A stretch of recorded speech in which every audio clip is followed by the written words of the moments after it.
அன்பர்களே வணக்கம்.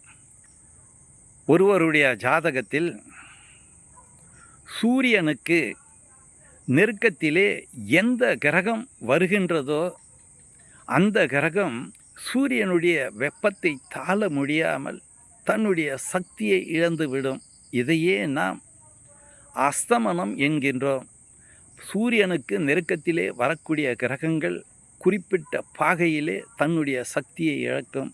அவ்வாறு நவகிரகங்களிலே சுக்கிர பகவான் சூரியனுக்கு 10 பாகைக்குள் சஞ்சரிக்கக்கூடிய காலத்திலே தன்னுடைய சக்தியை இழந்து அஸ்தமனம் அடைகிறார்.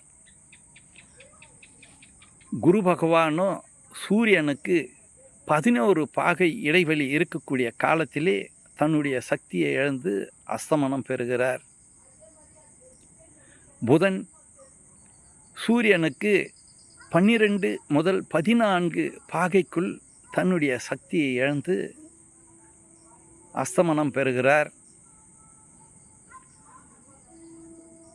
சனி பகவானோ சூரியனுக்கும் சனிக்கும் 15 பாகை இடைவெளியிலே தன்னுடைய சக்தியை இழந்து அஸ்தமனம் பெறுகிறார். செவ்வாய் பகவானோ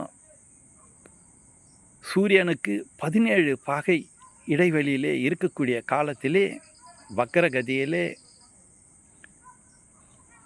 அல்லது நீர்கதியிலே இருக்கக்கூடிய காலத்திலே தன்னுடைய சக்தியை முழுமையாக இழக்கிறார்.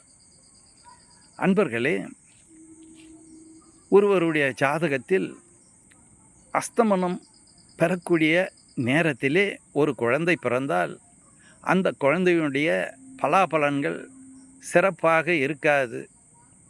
நன்றி, வணக்கம், வாழ்க வளமுடன்.